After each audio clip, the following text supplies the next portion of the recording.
पटना के चर्चित शिक्षक खान सर और रोशन आनंद सर के बीच का विवाद जो है वो पूरे देश भर में अब चर्चा का विषय बन गया है।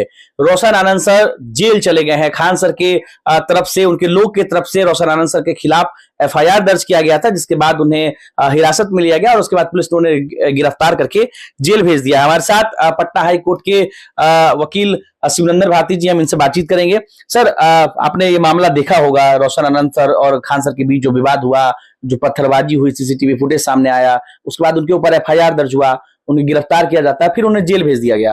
तो इस एफआईआर को लेकर के सबसे पहले समझाइए कि उन पर कौन कौन सी धाराएं लगाई गई हैं और कितना जो है उनके लिए अब मुश्किल हो सकता है, कितने दिन जेल में रहना पड़ सकता है। सारा मामला जो है हम आपसे समझना चाहेंगे। देखिए, सबसे पहले तो बहुत सारे धारा 8-10 धाराएं लगाई गई, 8 से 10 धाराएं लगाई। हाँ, लेकिन वो उसमें जो मेजर धारा है, जो सबसे बड़ी धाराएं होती है, उसको हम लोग देखते हैं तो वो 109 है। 109 जो पहले वाला 307 था, यानी कि अटेम्प्ट टू मर्डर। तो जो किसी को जानलेवा हमला अगर करते, जान मारने के नियत से यदि किसी पर आप प्रहार करते हैं, तब वो धारा लगता है। ये रोशन आनंद सर पे अटेम्प्ट टू मर्डर का धारा लगा, तो मर्डर का लगा दिया गया है धारा। तो ये कंटेंट्स जो, हालांकि इसमें जो बहुत ही ऑनेस्टली बात की जाए, हालांकि पहले, इससे पहले हम एक बात क्लियर कर दें आपको कि खान साहब भी और रोशन जी से भी हमारे अच्छे संबंध रहे हैं, चाहे वो रहमान साहब से भी हम लोगों का, चूंकि बीपीएससी के मुद्दे पर ये लोग जब करते थे तो हमसे राय मशवरा लिया करते, तो अच्छे संबंध है। इसीलिए हमको तो बहुत तकलीफ है कि इन लोगों के बीच में इस तरह का तनावपूर्ण स्थिति हो गई, क्योंकि दोनों ने अपने मेहनत के बदौलत अपना एक पहचान बनाया है। प्रतिष्ठा बनाने में बहुत वक्त लगता है, लेकिन गंवाने में 2 मिनट में चला जाता है। इसीलिए संयमित चीजों से दोनों को ये करना चाहिए, और अगर हमसे पहल यदि किया जाएगा तो हम दोनों को समझाएंगे कि कंप्रोमाइज कर लेना चाहिए। दोनों को शोभा ही नहीं देता किस चीज के लिए लड़ रहे हैं, तो ये दोनों के गरिमा के खिलाफ है। खैर, जो धारा का बात आपने कहा, तो 109, देखिए जरा टेक्निकल बात समझिए, इसी केस के माध्यम से लोग, आम जनता को भी बहुत कुछ जानकारियां मिल जाएगी, इसीलिए मैं बता रहा हूँ।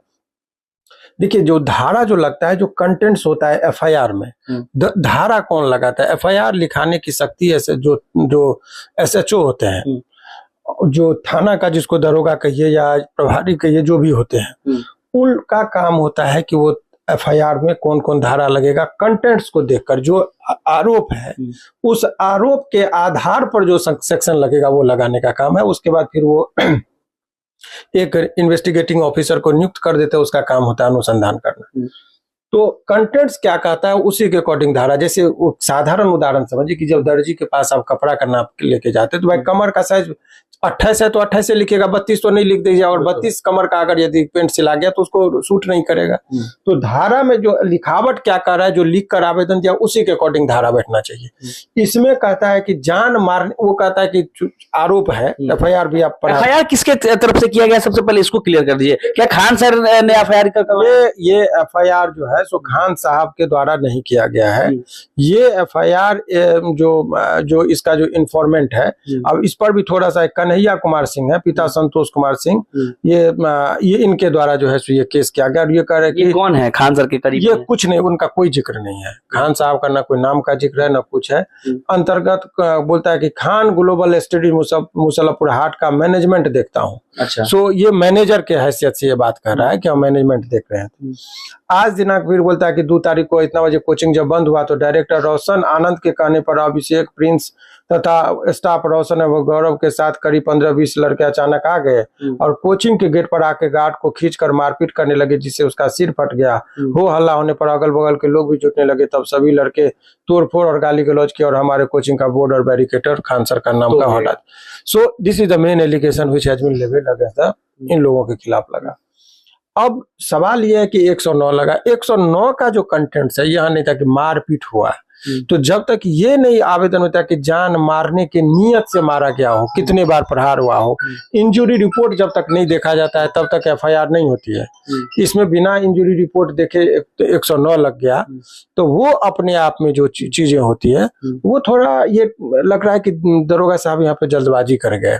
अब क्योंकि पता नहीं, सामान्यतः इस तरह में जो सीसीटीवी फुटेज आया, केस तो होता है, लेकिन ये धारा में अनुचित, जिसका लाभ उनको, रोशन जी को मिलेगा बेल के टाइम में, क्योंकि स्पेसिफिक एलिगेशन नहीं है उनके ऊपर, कोई डायरेक्ट एलिगेशन नहीं है कि किसने मारा, कैसे मारा, कितने बार मारा, किस चीज से मारा। ऊपर साजिश करता का आरोप लगाया गया। ऑर्डर गिवर कहते कि इन्होंने कहा कि जाके करो, तो साजिशकर्ता के तौर पर इनके ऊपर इल्जाम है। सो बेल के दृष्टिकोण से जो उनके जो बहुत सारे, तो बेल के दृष्टिकोण से समझिए कि इनको सेशन न्यायालय के स्तर से बेल मिल जाएगा, क्योंकि इसमें रिपीटेड ब्लो का बात नहीं है, जो स्पेसिफिक। एक बड़ा सवाल लोगों के मन में कि रोशन आनंद सर जेल में गए हैं, हजारों बच्चे उनसे भी पढ़ते हैं, खान सर से भी पढ़ते हैं, तो एक बड़ा सवाल ये है उनके छात्रों के बीच में कि रोशन आनंद सर जेल से कब आएंगे, कितने दिन लग जाएंगे उनको जेल से निकलने में? देखिए, सामान्यतः डायरी वगैरह मंगाते इसमें 15-20 दिन का भी वक्त लग जाता है। अगर मजिस्ट्रेट के स्तर से बेल दे दिया तब तो फिर 10-12 दिन में भी हो जाएगा। लेकिन एक बार जब धारा लग गया तो इसमें सेशन न्यायालय डायरी देखने के बाद इंजरी रिपोर्ट आएगा, इंजरी रिपोर्ट के आधार पर और किस पर एलिगेशन मारने का है गार्ड को, कितने लोग मारे, क्या वो कहता है सिंगल ब्लो से लगा है, बहुत सारी बातें होती है, तो उस चीज के आधार पर ही ये तय होगा कि कितने दिन लगेगा। लेकिन सामान्यतः 15-20 दिन का ये मैक्सिमम पीरियड इनको लग सकता है। 15-20 दिन के बाद ही निकल हाँ, आज तो कायदे से जब इनका रिमांड हुआ तो चूंकि अर्नेस्ट कुमार के कोर्ट में भी बताया गया है, तो उसमें यदि वो दिखा देता कि इनके गिरफ्तारी इनकी आवश्यकता नहीं थी, चूंकि ऑर्डर गिवर थे, घटना स्थल पर नहीं थे, तो रिमांड रिफ्यूजल का भी प्रेयर किया जाता है। लेकिन वो यदि किया गया होता तो शायद वो आज कस्टडी नहीं भी होती, लेकिन जो भी है अब तो हो गया, यही चीज है। चलिए, तो देखिए हमारे साथ पटना हाई कोर्ट के वकील एडवोकेट शिवनंदन भारती जी थे, और इनसे हम समझने की कोशिश कर रहे थे कि रोशन आनंद के ऊपर जो FIR दर्ज किए गए हैं, जो उनके ऊपर धाराएं लगाई गई है, इन धाराओं के आधार पर उन्हें चूंकि जेल भेज दिया गया है, तो कितने दिन लगेंगे उन्हें बेल मिलने में, टेक्निकल चीज को हम समझने की कोशिश करते हैं। उन्होंने बताया कि मैक्स टू मैक्सिमम जो है 15 से 20 दिन की प्रक्रिया है, 15 से 20 दिन में वो जेल से बाहर निकल सकते हैं, उन्हें बेल जो है वो मिल जाएगा। अनिकेत कुमार, बिहार तक, पटना।